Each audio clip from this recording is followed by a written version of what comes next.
Señoras, señores, ¿qué tal? Buenos días, muy buenos días y bienvenidos a Radio Intereconomía, a Capital Intereconomía. Es miércoles 22 de abril y el día viene más que intenso, se lo aseguro. Agárrese porque vienen curvas. 3 pinceladas antes de arrancar. Primero, Europa prepara medidas urgentes para mitigar el golpe en la economía de la guerra en Irán. Kevin Walsh promete una reserva federal lejos del control de Donald Trump. Veremos. Y tenemos una megafusión en el sector telecos con Deutsche Telekom moviendo pieza. Pero el foco vuelve a estar sin duda en el petróleo. Rebota ahora mismo a $98,41. Son los futuros con vencimiento en junio del barril tipo Brent. Entiende el mercado que la guerra se alarga, pero hay esperanzas porque Donald Trump extiende la tregua de forma indefinida. A las 2 de la madrugada expiraba el alto el fuego y Trump, en un giro de guión de último minuto, anunciaba una prórroga de ese alto el fuego. Anunciaba en su red social que mantiene el bloqueo total de Hormuz y la presencia militar en la zona. Aseguraba también en otro tuit que las finanzas de Irán están colapsando, que el país está desesperado por dinero y que pierde $500 millones diarios mientras sus fuerzas militares y policiales se quejan de los salarios impagados. Las conversaciones están entrando en una fase delicada e incierta, sobre todo después de que el vicepresidente J.D. Vance dejara en el aire su viaje a Islamabad. Tampoco acudía a la cita la delegación iraní. El régimen de los ayatolás está dividido sobre cómo abordar esta negociación. Sigue sin estar claro quién asume la autoridad sobre la Guardia Revolucionaria, la fuerza paramilitar que en estos momentos ejerce el mando. La cara visible en las negociaciones es Mohamed Barhed, que es presidente del Parlamento, pero podría no tener el apoyo suficiente a la hora de ratificar un pacto con la Casa Blanca. Paralelamente, Pakistán ha intensificado sus contactos diplomáticos, no solo con Estados Unidos, también con China, Egipto y Arabia Saudí, para intentar involucrar al mayor número de delegaciones en las negociaciones.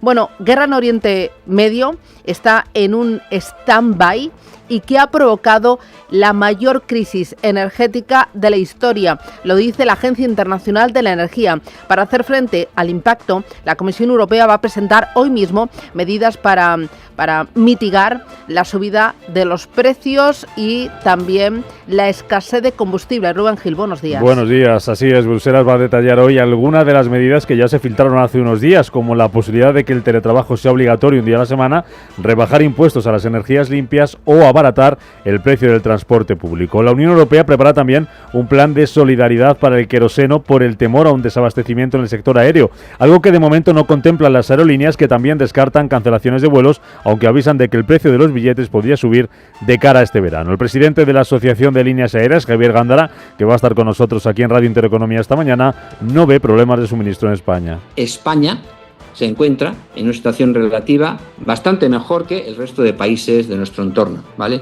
Y eso es así por 2 motivos, ¿vale?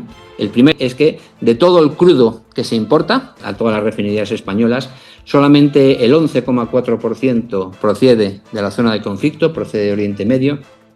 A pesar de este mensaje optimista desde ALA, Lufthansa ha anunciado en las últimas horas que cancela 20.000 vuelos de corta distancia no rentables de su programación de verano en Europa para ahorrar en combustible. Desde Bruselas, el comisario de Energía alerta de que el verano será difícil y otro comisario, el de Transportes, califica de catastróficos los efectos que está teniendo el bloqueo de Hormuz. En este sentido, la Agencia Internacional de la Energía va más allá y su director ejecutivo, Fatih Birol, avisa de que hará falta mucho tiempo para recuperarse de las consecuencias de este shock energético. En primer lugar, el crecimiento económico comenzará a ralentizarse, lo que provocará la pérdida de puestos de trabajo. El desempleo se convertirá en un problema grave y a nivel mundial me preocupa que muchos países caigan en una espiral de deuda, viéndose obligados a pedir dinero prestado a otros países cuyos tipos de interés supondrán un grave problema para esta generación y las generaciones venideras. Y en los mercados vemos dudas entre los inversores, con unas bolsas que cotizan con signo mixto, están reflejando incertidumbre. El dólar se mantiene fuerte, el oro se recupera y el petróleo Brent no se aleja mucho de los $100. Eva Villanueva, buenos días. Muy buenos días. Pues sí, Susana, los expertos señalan, en medio de esta diversión de sentimiento entre los distintos inversores, que en gran parte estaba descontada una prolongación de la tregua, pero las dudas se mantienen en torno a si se reanudarán las conversaciones diplomáticas y se reabrirán las rutas energéticas.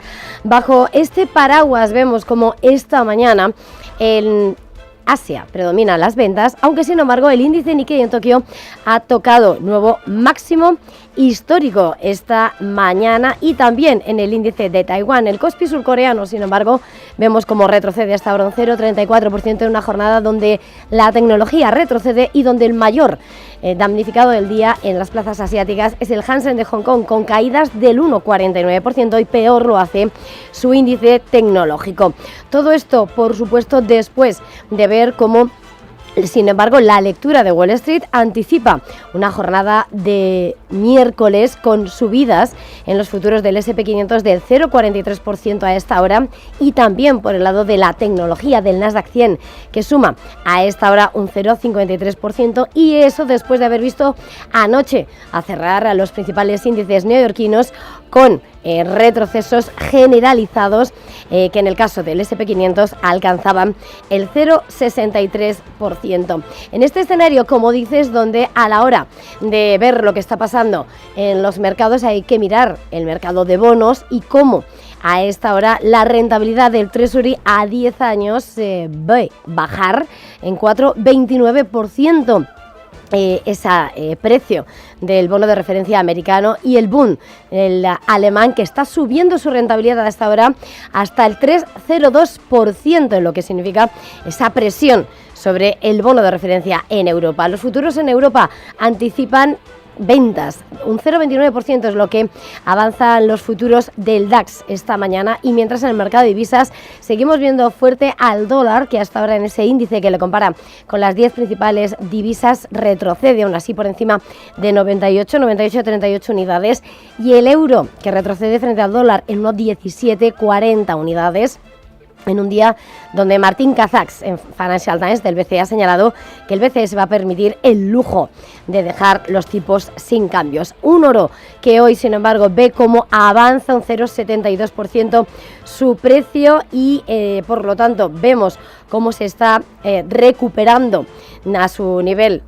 más bajo desde el 13 de abril que veía en la jornada de ayer, $4.754 en un escenario donde una relativa menor retención en los precios del petróleo puede aliviar el repunte de la inflación y prolongar y poner fin a unos tipos de interés elevados. Atentos hoy al sector telecos, porque reaccionará a la megafusión que prepara Deutsche Telekom con su filial estadounidense T-Mobile. La matriz alemana estudia absorber el 41% que no controla de su filial norteamericana en una operación que superaría los 400.000 millones de dólares. Es el mayor movimiento de money jamás registrado en bolsa. Una Deutsche Telekom con T-Mobile plenamente integrada pasaría a competir en capitalización con los grandes hiperscalers y dejaría muy atrás a AT&T, a Verizon y a cualquier teleco europeo.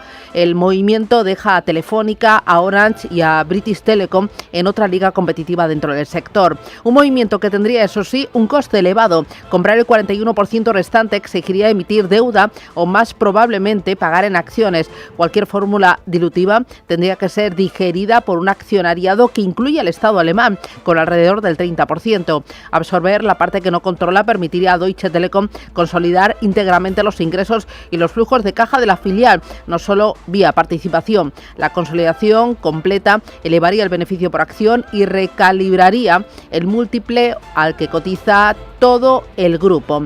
Este miércoles, pendientes del sector telecos y también de resultados empresariales. Se esperan unos cuantos y de los importantes en Estados Unidos y también en Europa, entre ellos, por ejemplo, Tesla. Roberto Sol, buenos días. Buenos días. La automovilística publica cifras del primer trimestre en la que serán clave de nuevo el número de entregas de vehículos, donde en Europa la compañía ha ido perdiendo cuota de mercado en los últimos meses. JP Morgan no se muestra optimista con la empresa de Musk y asegura que sus acciones podrían caer un 60% ante el deterioro de las expectativas financieras de la empresa. Además, en Estados Unidos anuncian resultados otras compañías como IBM, Philip Morris, AT&T o Boeing. En Europa son las empresas francesas las que van a acaparar todas las miradas. Danone es una de ellas, presentará su facturación del primer trimestre después de que su beneficio neto bajara en 2025 un 10%. También publica cuentas Carrefour, que el martes llegó a un acuerdo con el grupo Aydin para vender su filial turca. También le llegará el turno a EssilorLuxottica, donde existe cierta preocupación por sus márgenes por el lanzamiento de las gafas inteligentes Ray-Ban Meta,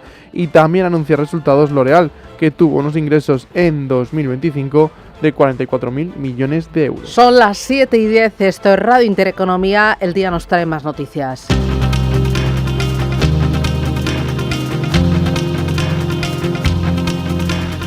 La Unión Europea rechaza la petición de Pedro Sánchez de romper el acuerdo de asociación con Israel. Hugo Alonso, buenos días. Buenos días. Los ministros de Exteriores creen que la medida defendida por España, Eslovenia e Irlanda afectaría también a la población civil. Alemania e Italia han liderado el bloque contrario a esa petición, a pesar de sus críticas al gobierno de Netanyahu. El Banco Central Europeo insiste en que tendrá prudencia ante el conflicto en Irán y aleja la subida de tipos de interés. Tal y como ya dijera el lunes Christine Lagarde, ayer su vicepresidente Luis de Guindos en un foro en La Razón hablaba de prudencia y cabeza fría y prefiere esperar a ver cómo evoluciona el conflicto antes de actuar. Nuestra política monetaria tiene que ser prudente, tiene que ir viendo cómo se va evolucionando el conflicto, cuál es la duración del conflicto, cuáles son las implicaciones del conflicto. Déjenme decirles una cuestión, la política monetaria no puede evitar que haya un primer impacto en lo que es la inflación general. Puede, desde luego, después intentar evitar los efectos de segunda ronda, que son los más complejos desde el punto de vista del manejo de la política monetaria. En Estados Unidos, Kevin Walsh promete una Reserva Federal independiente lejos del control de Donald Trump. Durante su audiencia de confirmación en el Senado, el próximo presidente de la Fed aseguraba que no es un títere de Donald Trump y se comprometía a garantizar la independencia del organismo. Me comprometo a garantizar que la gestión de la política monetaria siga siendo estrictamente independiente. Estoy igualmente comprometido a colaborar con el Gobierno y el Congreso en asuntos no monetarios que entran dentro del ámbito de competencias de la Fed y me comprometo a rendir cuentas. Y aquí en casa, dos asuntos importantes. Uno, el Gobierno aprueba el nuevo Plan Estatal de Vivienda. Dotado con 7.000 millones de euros, el 40% de ese presupuesto irá destinado a aumentar la oferta de vivienda protegida de manera permanente, otro 30% a la rehabilitación del parque de vivienda ya existente y el 30% restante para ayudar a los jóvenes. Isabel Rodríguez es la ministra de Vivienda. Como principal novedad es subrayar que este plan, en lo que se refiere al parque público, lo que hace es que blinda el carácter permanente público de estas viviendas y que garantizamos que ni un euro de esta financiación que ponemos encima de la mesa va a ir dirigida a la especulación, sino a garantizar el derecho. Y María Guardiola será investida este miércoles presidenta de Extremadura. La candidata del Partido Popular será elegida presidenta de la Junta de Extremadura tras el acuerdo de gobierno alcanzado entre PP y Vox ayer durante la primera jornada de la sesión de investidura. Guardiola desgranaba su programa de gobierno y anunciaba una rebaja del IRPF y actuar en el resto de impuestos. Vamos con los mercados, vamos con el tiempo real para ver cómo las bolsas están mirando, están reaccionando a esa tregua indefinida anunciada por Donald Trump y a ese bloqueo que se mantiene del estrecho de Hormuz. Hay muchas dudas, la inestabilidad, la incertidumbre, la poca posibilidad, pues están sobre todas las bolsas y todos los activos. Eva Villanueva, vamos a empezar con Asia. Tenemos signo mixto los índices. Bueno, sí, pero cada vez más se está imperando en los números rojos, mientras los operadores, como dices, evalúan la extensión de la tregua, pero dudas sobre esas rutas energéticas claves para su suministro. En este contexto, lo que hemos visto es al índice Nikkei en Tokio marcar nuevo máximo histórico y, sin embargo, hasta ahora retrocede de forma moderada hasta los 59.251 puntos, se deja un 0,16%. Vemos al Kospi surcoreano, otro de los títulos que esta mañana ha estado en gran parte negativo y que ahora cotiza por la mínima en positivo, 0,18% de avance hasta los 6.399 puntos. Australia cae con fuerza, 1,16%, su índice, la SX200, en 8.845 puntos. La caída del Nifty en India es del 0,82%, 24.375 puntos. Y ojo, en China tenemos a Shanghái cotizando con avances del 0,23% y el Hansen de Hong Kong cae el 1,41% hasta los 26.114 puntos. Miramos al VIX de volatilidad, se está moviendo muy poquito y está ligeramente a la baja, ahora mismo en 20,63 puntos. Los futuros americanos vienen de momento en verde, ¿no? Con subida del 0,76% para el Nasdaq 100, del 0,63% para el S&P 500 y el Dow Jones apunta a una subida en su futuro de medio punto. Plano tenemos a los futuros en Europa, el DAX, nada, repite niveles, nada, ni se mueve. El Eurostock 50 a la baja, recorta un 0,36% en las criptomonedas. Bitcoin 77.884 dólares, rebota un 3% frente a ayer, y Ethereum también arriba, un 3% frente al día de ayer. Se coloca en 2.384 dólares. Muy importante vigilar el movimiento de la renta fija. El 10 años alemán rebota por encima del 3%, lo tenemos en el 3,02, y el francés también arriba, al 3,66% de rentabilidad. Y todos los activos mirando, como no, al precio del petróleo. El Brent se tensiona frente al día de ayer y el tiempo real nos dice que está en 98,22 dólares. Son los futuros con vencimiento en junio del Brent. Con esta fotografía vamos a mirar el contenido y vamos a empezar este repaso por las bolsas que están activas, que son las asiáticas. Vamos allá, vamos a empezar por la tecnología porque hoy tenemos muchísimos titulares. Tira a la baja de los índices, pero además Nvidia se está acercando a empresas eléctricas de Corea del Sur. ¿Qué es lo que está pasando? Pues sí, son grandes protagonistas por el tirón a la baja que están haciendo las grandes compañías tecnológicas en este escenario de incertidumbre, como decíamos, donde los sentimientos inversores están chocando. De hecho, empezando por lo que está pasando en Hong Kong, donde su índice tecnológico cae más de un 2%. Esta mañana en el Hansen vemos a Bilibili retroceder un 5%, o Baidu y Alibaba con retrocesos del 3%. Si miramos el mercado surcoreano, tenemos por ejemplo a Samsung Electronics con una caída del 1,26%, y vemos en cambio a SK Hynix también con caídas superiores al 1%, viendo también cómo ese sector de los semiconductores en Seúl se convierte en punto de atención por lo que decías, porque la favorita de Wall Street de la IA, Nvidia, se acerca a esos fabricantes de equipos eléctricos de Corea del Sur para diseñar infraestructuras de centros de datos de mayor voltaje, según el medio coreano de Asia Business Daily. Nvidia habría solicitado infraestructuras de centros de datos basados en sistemas de corriente continua de 800 voltios. No hay nombres propios confirmados a los que se lo haya pedido, pero entre esos protagonistas estarían compañías como Hyundai Electric, que esta mañana está subiendo un 0,66%, o compañías como es LS Electric, que se dispara en la plaza de Seúl un 4% a esta hora. Por cierto, viendo otros de los tecnológicos que esta mañana están escribiendo la crónica asiática por el lado de las caídas, la China en Hong Kong, SMIC pierde un 2,50%, y Huajón, que está retrocediendo el 0,79%. Bueno, por la parte macroeconómica, atentos a las exportaciones de Japón, aumentan un 11,7% en marzo debido a la fuerte demanda y también a los precios más altos. Pues sí, es uno de los datos que esta mañana está cobrando protagonismo, esas ventas al exterior que aumentan por séptimo mes consecutivo y que superan las previsiones en medio de una sólida demanda mundial, aumento de los precios y resistiendo el impacto de las perturbaciones por la guerra en Oriente Medio.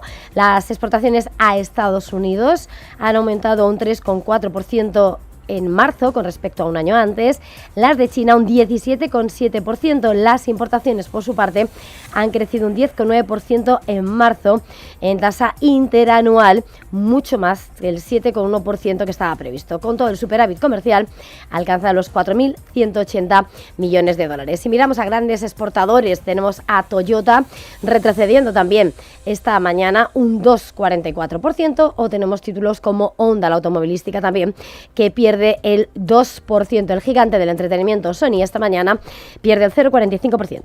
Vamos ahora con Samsung. Cuadriplica el suministro mensual de memoria DRAM a Tesla. Pues sí, según el diario surcoreano eDaily, Samsung Electronics ha aumentado su producción en el campus de Hwaseong para hacerla crecer 4 veces esa DRAM de 8 GB en medio de una creciente demanda de memoria por parte del fabricante de vehículos eléctricos. Vamos ahora con otro nombre propio, CALT. Dice que la empresa ha estado ampliando su capacidad para atender el crecimiento de la demanda mundial de baterías. Pues sí, su director de tecnología... KTL, efectivamente. KTL. Siempre me lío. Bueno, pero está claro, para hacernos una idea, es uno de los grandes, el mayor fabricante mundial de baterías, gran suministrador de Tesla. Y por cierto, en la previa de que la de los más presentes resultados, hemos visto cómo su director de tecnología, Gao Huan, ha dicho que la situación global y los aumentos en los precios del petróleo han presentado una buena oportunidad de desarrollo para el almacenamiento de energía en las baterías para vehículos eléctricos. Mensajes que pone sobre la mesa después de haber presentado en las últimas horas sus grandes innovaciones, buscando ese acelerador en la autonomía del coche eléctrico y presentando una batería recargable en 6 minutos. Con todo, los títulos de KTL que esta mañana están viéndose presionados también por esa tendencia vendedora y retroceden en Shanghái un 0,91%. Bueno, miramos al mercado americano. Son las 7:25 de la mañana. Hoy atentos porque tenemos datos y también resultados empresariales. Solicitudes semanales de hipotecas y también cuentas de Tesla, IBM, Philip Morris, AT&T y Boeing. Así que no vamos a parpadear. Las bolsas ayer, pues recortaron. ¿Por qué? Pues porque todavía se palpaban dudas sobre esas negociaciones entre Estados Unidos e Irán. El Dow Jones y el Nasdaq cayeron un 0,59% y el S&P 500 bajó un 0,63%. En las últimas horas la noticia está en SpaceX, ya que la compañía, en sus esfuerzos por ponerse al día en materia de inteligencia artificial, ha llegado a un acuerdo para adquirir la startup de IA Cursor por $60.000 millones. También podría pagar solo $10.000 millones por su colaboración. La empresa de Elon Musk se ha adelantado a la ronda de financiación que preparaba Cursor y en la que, de forma presumida, iba a participar compañías como Nvidia. Vamos con noticias que hemos conocido en las últimas horas. Esta madrugada sabíamos que un grupo de personas no autorizadas tenía acceso a Mythos, la última herramienta de inteligencia artificial. Lo ha contado Bloomberg. La última herramienta de Anthropic. El diario detalla que esto ha ocurrido el mismo día que la compañía daba acceso a un selecto grupo de personas y que éstas no lo han hecho con fines de perturbar la ciberseguridad, según fuentes consultadas. Además, el foco también está puesto en Meta, ya que según su cuenta en exclusiva Reuters, la tecnológica empezará a capturar los movimientos del ratón y de los teclados de sus empleados con el fin de obtener datos de entrenamiento de IA. Bueno, tremendo. Más allá de valores, la atención de este martes ha estado puesta en la primera comparecencia pública de Kevin Walsh como candidato a la presidencia de la Reserva Federal. Walsh dejó claro en numerosas ocasiones que priorizará la independencia del organismo. La Fed debe mantenerse estrictamente independiente. Es una de las frases más destacadas de su comparecencia. Otra de las cosas más destacadas es que también afirmó que trabajará con el Departamento del Tesoro para reducir el balance de la Fed. Además, aseguró que no aceptaría tasas de interés predefinidas ni compromisos previos y que no será una herramienta de Trump. De hecho, ha dejado claro que no es una marioneta del presidente de los Estados Unidos y que no le ha pedido en ningún momento que baje los tipos de interés. El presidente nunca me pidió que predeterminara, comprometiera, fijara o decidiera nada en relación con los tipos de interés en ninguna de nuestras conversaciones, ni yo jamás aceptaría hacerlo.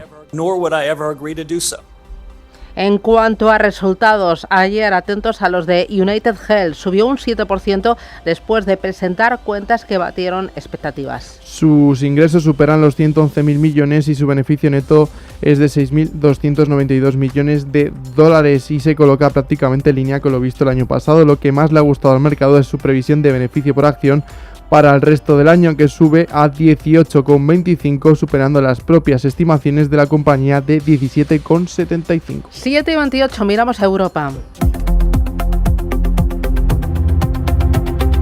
Ángeles Lozano, ¿qué tal? Muy buenos días. Muy buenos días a todos. Bueno, ayer todos pendientes de la guerra, de los tuits de Donald Trump, de las declaraciones y de la tregua que finalizaba a las 2 de la madrugada. Antes de que me hagas el resumen de ayer, hoy tenemos movimiento, resultados empresariales otra vez, el baile no cesa. Efectivamente, el baile no cesa, muchos focos de atención hoy en Europa a nivel empresarial. Miraremos a Deutsche Telekom, que estudia una mega fusión con T-Mobile para crear la mayor operadora del mundo. La compañía alemana crearía una nueva sociedad fuera del país para integrar su filial estadounidense. Miraremos también a las aerolíneas. La Comisión Europea va a presentar hoy sus medidas para hacer frente a la subida de los precios de la energía y la escasez de combustible. Deutsche Lufthansa va a cancelar 20.000 vuelos de corta distancia no rentables de su programación de verano para ahorrar precisamente en combustible, ya que el precio se ha duplicado desde el inicio de la guerra en Irán. Miraremos también a compañías que han presentado resultados. AB InBev ha publicado un beneficio neto de 1.320 millones de dólares en el primer trimestre. ABB informa de una demanda resiliente y mejora previsiones. También Nordea ha presentado un resultado de explotación de 1.630 millones de euros. Hasta marzo crece más de lo previsto. En el caso de Randstad, el crecimiento orgánico de la facturación supera expectativas y también supera previsiones de beneficio en el primer trimestre la farmacéutica AkzoNobel. Bueno, del día ayer, un pequeño perfilado. Pues el IBEX 35 cedía un 0,65% y parte desde 18.142 puntos. Lo mejor lo vimos en Puig. Siguen las negociaciones para su fusión con la estadounidense Estée Lauder. Repsol subió un 2,7% y Endesa ganó un 1,17%. Las mayores caídas en IAG y BBVA, que se dejaban casi un 2%, y Grifols, que perdía un 1,92%. Vimos también a Enagas como protagonista, presentó resultados y dos operaciones corporativas, una de compra y otra de venta, y los títulos cerraban con un avance del 0,7%. En el resto de Europa, el DAX subía un 0,6%, París un 1,14%, Milán un 0,63% y Londres algo más de un punto porcentual. AB Foods había presentado resultados y cayó un 2,7%, confirmó la escisión de Primark y los resultados frenaban en bolsa a Beiersdorf. La compañía fabricante de Nivea cedía un 3,46%. Y hoy, a nivel macro, que no te lo había dicho, Susana, conoceremos el índice de confianza del consumidor de la Comisión Europea, un dato de abril en el Reino Unido, el IPC general y el índice de precios de producción de marzo, y en Francia ventas minoristas del mes de febrero. Muy importante vigilar hacia dónde está yendo el dinero, y está entrando sobre todo en el value. Las gestoras value han captado en el primer cuatrimestre de este año aquí en España 575 millones de euros en sus fondos de bolsa. Es la cuarta parte de lo que logran los productos de renta variable de las entidades financieras, donde destaca el éxito de los mandatos de BBVA. ¿Quién encabeza la captación de patrimonio, la captación de dinero? Pues Advalor, con 241 millones de euros en captaciones. En total tiene un patrimonio de 3.682 millones. Le sigue Advalor, ha captado 155 millones de euros en los 4 primeros meses de este año, y en tercer lugar está Magallanes, con 94 millones de euros. Vamos a analizar lo que está pasando en el mercado, las claves, las tendencias, los flujos de capital, y lo hacemos con Gustavo Martínez. Gustavo, ¿qué tal? Muy buenos días. Muy buenos días, ¿cómo estás, Susana? Muy bien, gestor patrimonial y experto en bolsa. Bonos, bolsa y dólar también. ¿Cómo están reaccionando? ¿Cómo estás viendo los mercados, los flujos de capital ante esta tregua indefinida y también bloqueo anunciado por Donald Trump, bloqueo del estrecho de Hormuz? Bueno, yo creo que hace tiempo que no importa demasiado lo que diga Donald Trump, ¿no? Yo creo que lo hemos estado viendo, sobre todo últimamente, ¿no? De hecho, el Standard & Poor's 500 está cotizando en máximos históricos. La gran subida ya la recogió con el primer anuncio de tregua. Desde ahí ya se da por sentado que obviamente esto es un conflicto que tiene un status quo y que tiene un final muy claro, porque todos desean este final, ya que nadie se beneficia de ello, y a partir de ahí pues es normal, ¿no?, que Europa pues prácticamente no haya celebrado nada, y además que tampoco el mercado se fía de que algo ahora durante el día pueda suceder contrario, ¿no?, y se rompa ese acuerdo, ¿no? Pero vamos, yo creo que al mercado le preocupan otras cosas ya. ¿Qué le preocupa al mercado?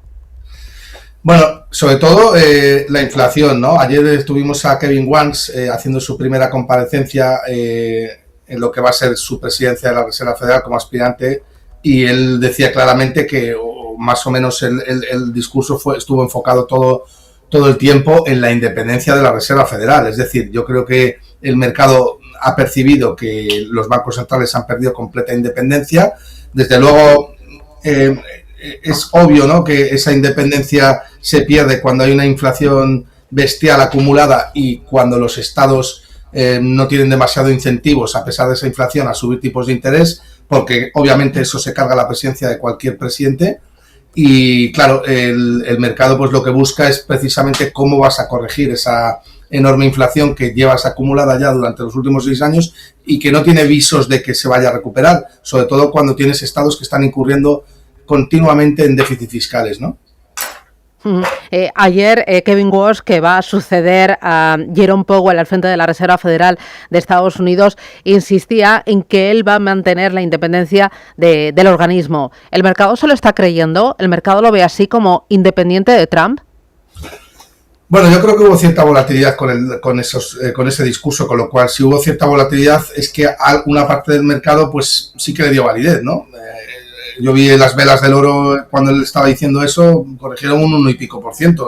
Obviamente hay una parte del mercado, aunque sea marginal, que le dio miedo, miedo entre comillas, esa pseudo responsabilidad que está adoptando o queriendo adoptar el futuro presidente de la FED, con lo cual dice, oye, a ver si va a ser cierto que estos se van a poner serios y van a empezar a proteger la divisa, ¿no? Y no van a dejar que la inflación se dispare, que no es otra cosa que robar al ciudadano.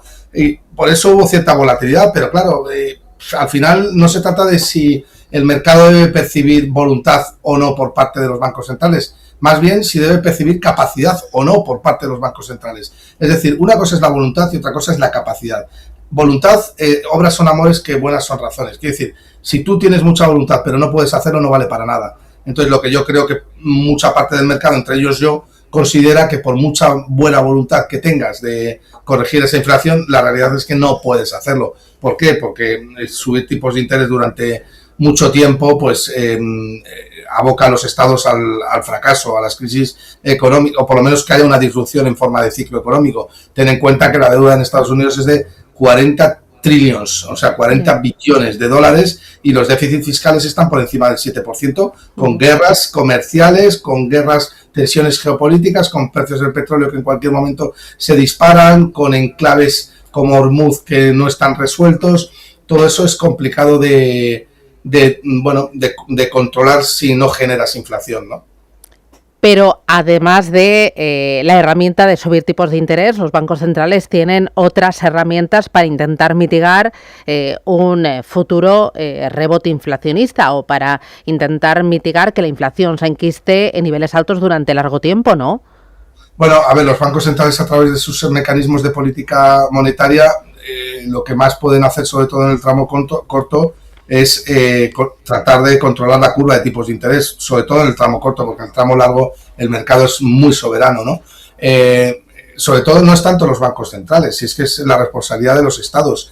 Bueno, sabemos prácticamente todos los estados incurren en déficits crónicos, pero lo de Estados Unidos este año, sobre todo con un Donald Trump que había pactado con Elon Musk un Doge, acordaros, hace 2 años, esa famosa motosierra, pues se está dando todo lo contrario, ¿no? Estamos viendo que no solamente no se está recortando el déficit, sino que lo más probable es que se aumente con respecto a los años anteriores. ¿Por qué? Porque tenemos una guerra que financiarla cuesta $1.000 millones al día, porque además de eso, precios de petróleo por encima de $90, como estamos viviendo, casi en $100. Bueno, eso es una pescadilla que se muerde la cola con respecto a la inflación, y porque además todo eso necesita de mayor oferta monetaria que probablemente veremos crecer en los próximos meses, ¿no? Bancos centrales, inflación, crecimiento, pero mencionabas antes también el oro. ¿Cómo estás viendo los movimientos del oro y también del dólar en las últimas horas, tras los últimos anuncios de Donald Trump? Bueno, el oro lleva una subida prácticamente un 10% desde que inició el año, que sería el equivalente a un 30% anualizado tras una subida bestial del año pasado, ¿no? Es normal que tras un arranque muy fuerte del año que subía más de un 20%, haya habido una corrección que también ha sido cuantiosa, también debido a otras circunstancias, y que ahora esté, bueno, pues esperando, tomando un respiro, a ver cómo se resuelve todo este enorme garimatías que para mí no tiene solución, ¿no? Entonces, bueno, yo sigo siendo muy alcista. Es cierto que las tendencias no son lineales y igual que los mercados, igual que cualquier tipo de cotización, sube con volatilidad, bendita volatilidad, porque para los que tenemos claras las tesis de inversión, la volatilidad siempre es una oportunidad de compra, porque pone en jaque al resto que no la tiene claro, y nada, y simplemente, pues como en cualquier tesis de inversión, a largo plazo tienes que tener paciencia, ¿no? Dos cositas más muy rápidas. Uno, los mercados están muy pendientes de resultados empresariales. Hace escasos minutos la aerolínea norteamericana United Airlines ha rebajado sus previsiones de negocio para el conjunto del año debido al encarecimiento del combustible. ¿Tú crees que podríamos ver rebaja de previsiones, de ingresos, de beneficios de cara a futuro por esta guerra? Seguro, o sea, no tanto por la guerra, Susana, sino más bien por el precio del petróleo. El precio del petróleo es una espada de Damocles para cualquier tipo de beneficio empresarial, sobre todo si está relacionado con el sector servicios, ¿no? Turismo, viajes, aerolíneas, etcétera. Eso reduce automáticamente los márgenes porque el coste operativo es muchísimo mayor con unos precios de petróleo, sobre todo porque los barriles de petróleo se contratan a futuro, todos los precios de futuro están completamente curvas en backwardation, es decir, el spot se cotiza mucho más elevado y te obliga a comprar a futuro a muchísimo mayor precio, con lo cual incurres en un coste de oportunidad que tienes que tratar de meter en tu balance, provisionar en tu balance, y reduces automáticamente los márgenes. Siempre que ha habido precios del petróleo tan elevados, ha habido una parte de la industria que se ha resentido. Algunos marginales ganan, como pueden ser los productores de petróleo, pero en general no es bueno para la economía, ¿no? Y el crecimiento mundial. Y ya lo último, esta mañana contábamos que el dinero está entrando fuerte en el value.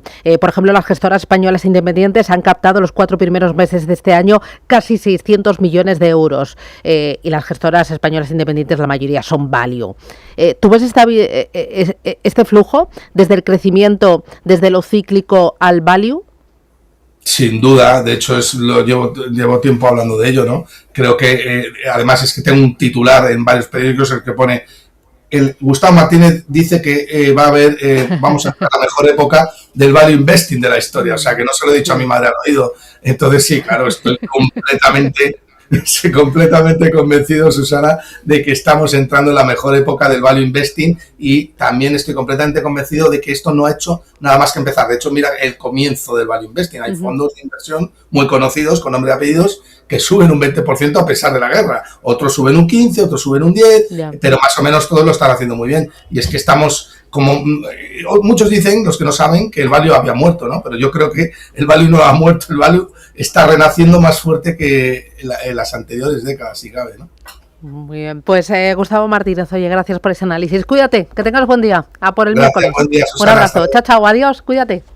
Y empezamos con expansión. Neynor, Metrobacesa, Vía Célere y Culmia blindan sus ventas. Suman preventas por 5.100 millones, un 80% de sus entregas. Brookfield encarga a Clicali a gestionar sus 5.000 pisos. Más cosas. Enagas compra el 31,5% de la francesa Teréga por 573 millones. El grupo gasista reordena su cartera al vender su filial renovable al fondo Ardian. Más asuntos. CaixaBank dispara un 25% su negocio de seguros. Vidacaixa logra ingresar 3.143 millones de euros en el primer trimestre. Cuenta también que Nestlé España lanza un expediente de regulación de empleo de 301 trabajadores, y además habla de el plan de vivienda. Dice que consigue luz verde entre dudas de su efectividad. El gobierno centra en vivienda protegida y rehabilitación su proyecto de 7.000 millones.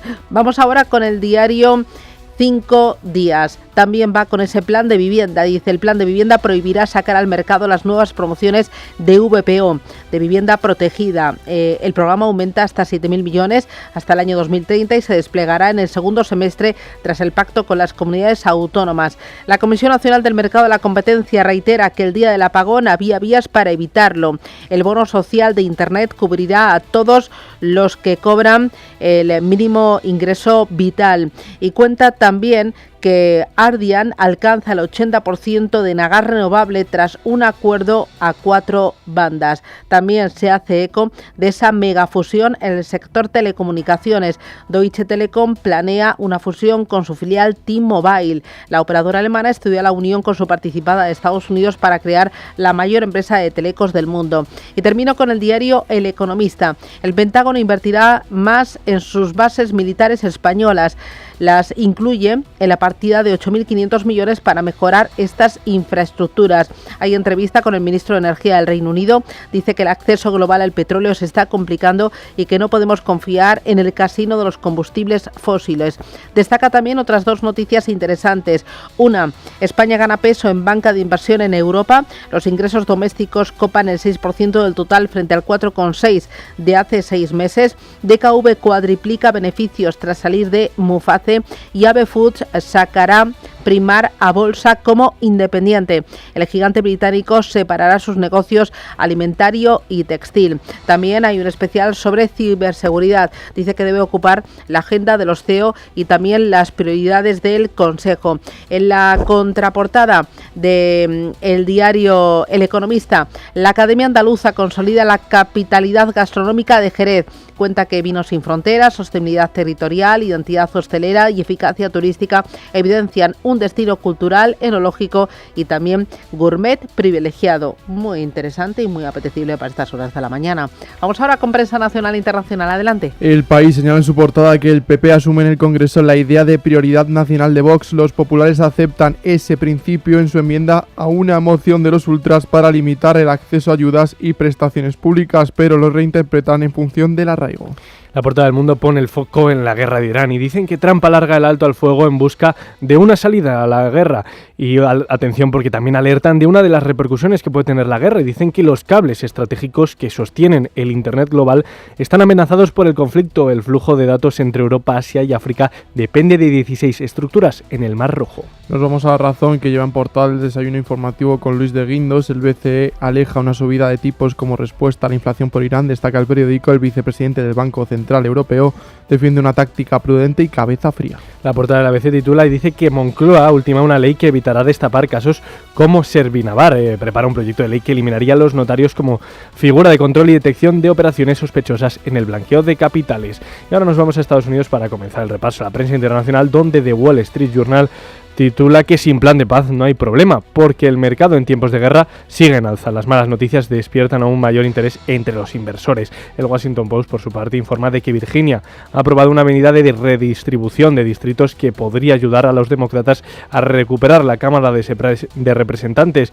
Y el New York Times también pone el foco en la guerra en Irán y dice que Trump extiende el alto al fuego antes de que expire el plazo. El viaje de Vance, sin embargo, queda en suspenso. Nos vamos a Alemania. El Handelsblatt, hasta 30.000 millones de euros en desgravaciones fiscales. Los políticos de la Unión elaboran un proyecto de reforma fiscal, lleva el periódico en portada. Frankfurter Allgemeine, por su parte, destaca que muchas incertidumbres tras la prórroga del alto el fuego por parte de Trump. Tras el último cambio de postura del presidente, Irán sigue desconfiando, señala el periódico The Times. Reino Unido, Teherán promete una respuesta militar tras la prórroga de la tregua, lleva en portada el periódico. Y Financial Times, por su parte, se hace eco de las últimas informaciones de SpaceX, que obtiene el derecho a comprar la startup de IA Cursor por $60.000 millones.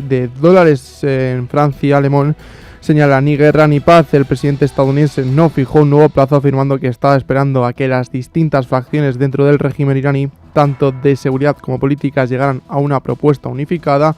Y terminamos portada del SECO, presupuesto 2027. Los ministerios tendrán que volver a apretarse el cinturón.